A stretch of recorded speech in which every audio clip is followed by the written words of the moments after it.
Our larger cities have, many more than that. But can you talk about the realistic need to cooperate and plan when you have limited resources? It sounds to me that some of what the administration is asking the state of Minnesota or the community of Minneapolis to do is turn over its entire police force to ICE to do their work, and then drawing them away from investigating state crimes, which is, of course, incredibly important. Can you just talk about that for a second? Senator, Minneapolis, like many communities across the country, have limited resources and have profound need on the policing front. And so it has to be targeted and focused on the needs of those communities and diverting this away. In fact, we can go back and look at the president's task force on 21st century policing from 2015, just 11 years ago, that really focused on the need for there to be an effort, but the decoupling of immigration enforcement from local law enforcement. And that doesn't mean that there isn't collaboration, and we need to focus on the right kinds of targets, but it does speak to the fact that local law enforcement has a role, as does federal immigration efforts. And I think recognizing the differences there does become critically important. And, law enforcement agencies across the state want to work together, need to work together, but there also has to be appropriate focus on the needs of a particular community, large or small. Thank you very much. Thank you, Mr. Chair. Senator Lankford. Sure, Paul, thank you. Thank you all for coming here in the conversation today. I do want to bring a couple of things here. One is news for those of y'all that are here on the panel you probably have not seen yet, that Tom Homan has announced that they are standing down Operation Metro Surge in a press conference during this time period. He also announced that they have had 4,000 total arrests of folks that are undocumented in Operation Metro Surge, and have identified over 3,300 children that were unaccompanied minors that we didn't know their whereabouts. They were lost during the last administration, that those kids were also identified as far as where they are. We have some kids that have been lost into labor trafficking and all kinds of things on it. They've done that. So there is some news that's happening. I also want to be able to correct the record on a couple of things I've heard just even in conversation today. This number of 14% of the folks have a criminal record that ICE has detained is actually not an accurate number. That number is 14% of violent criminals. That's murders and rapes. 70% of the folks that are arrested nationwide have a criminal record. And so it's interesting that I guess there's some folks that don't see as important to arresting folks with 5 DUIs or that are drug dealers or robbery. They're just interested in getting murderers and rapists out. But I would say for most people in my state, if they have a criminal record, they're interested in those folks being removed from the country. So 70% of the folks have been arrested nationwide by ICE in the past year do have a criminal record of some point, not 14%. Attorney General Ellison, you and I served together in the House years ago together, so we've known each other a long time on it. You made a comment earlier about me trying to be able to work to be able to solve things. During the Biden administration, I made it very, very clear, I'll work with anybody that will stop the chaos that was happening at our border during that time period. At the time, I was working with the Biden administration trying to find a solution with 12,000 people a day that were illegally crossing our border, a day. Almost none of them had any background checks at all. We literally had no idea who they were. And we had 70,000 people that even the Biden administration identified as special interest aliens coming from areas of known terrorism, but we didn't know who they were. 70,000 just in 2024. So you're correct. I was willing to work with anyone to try to make that stop because it was absolutely out of control. I look at what's happening in Minnesota, and it's been a great conversation to try to just figure out things.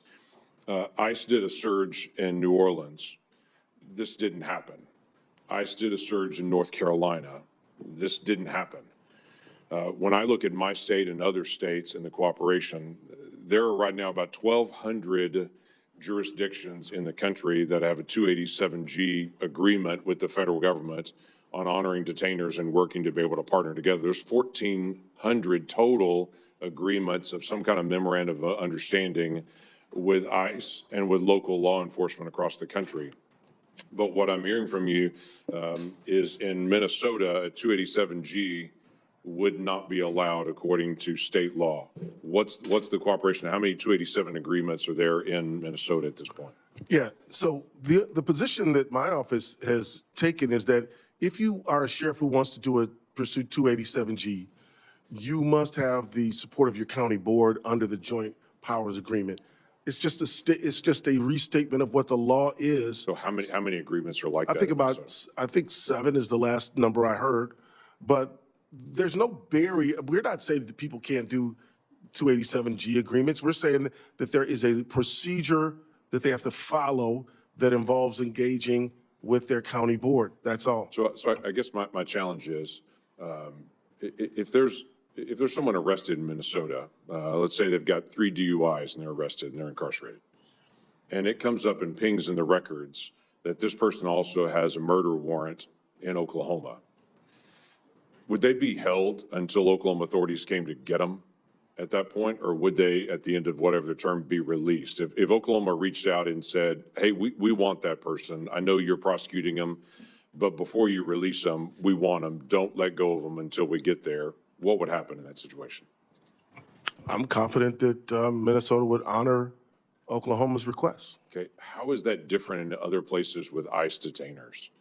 So if ICE reaches out and says, hey, this person's not legally present in the country, a court has already ruled they have a final order of removal, they need to be removed, would they be held until ICE gets there?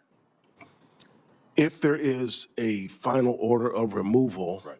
then Mr. Schnell would be the best person to answer the question, but the answer is, yeah, ICE will be notified, those people are going to be picked up, those people are being picked up.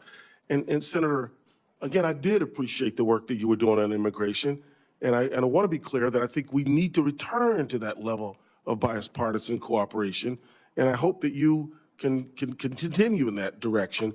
But one of my problems is that a lot of the reasons that the federal administration's giving for targeting Minnesota aren't justified based on the law. Right, but So- I guess my first question is, if someone has a final order of removal from an immigration court, should they be removed? Yes. Okay, so then the argument from ICE is that sometimes they do a detainer, and by the time they got there, they've been released already. They're not actually there. Is that occurring? Well, Because I would say if Oklahoma contacts Minnesota and says, hold them till we get there, or if ICE contacts them and says, hold them till we get there, what's the difference? if if somebody's been convicted of a felony, that person is going to be, there will be questioning as to what their nationality is. That information will be reported to ICE. Now, under a case which is based on federal and state law in Minnesota called Esparza versus Nobles County, if the person's not convicted of anything and there's an ICE detainer that's there, then ICE has to get them because they cannot be held beyond the time that the state have legitimate reason But the to hold question is, them. are they notified in enough time for ICE to be able to get there? Because ICE's statement is, hey, we're going to get there as quick as we can, but it takes 2 agents to come pick somebody up if they're already being detained. It takes 8 agents to go get them if they're on the street somewhere. So their desire is, hey, if you've got somebody, even if they haven't been convicted, they've just been arrested, but they do have a final order of removal, ICE is going to contact and say, hey, I want to do this. And Shaniska was just saying before that a stat of 8% of ICE detainers being honored. I want to ask you about that. So we're talking about a final order of removal, somebody who's in Minnesota state custody. I'm confident that these people are being picked up. If there is no final order of removal, if there's no felony conviction, if the person is still pre-trial, then it would be a rearrest and a detention from the state of Minnesota if we were to continue to hold them beyond Minnesota's authority to hold them. So we cannot just say we're going to hold you because ICE wants you if it's a non-felony situation All right, we'll where follow. there's no conviction. I'm past my time. We'll follow up with the ICE agents in a little bit and get a chance to I get think it's clarification. a great subject and hits on sort of the point. And I think if you were to issue a statement saying that final orders will be obeyed by every county and every municipality and every police department, that final orders would be obeyed, including a final order that we now have a final order and the guy that lives at this address, you'll send the Minneapolis police with the ICE agents to that house. Would you issue that order?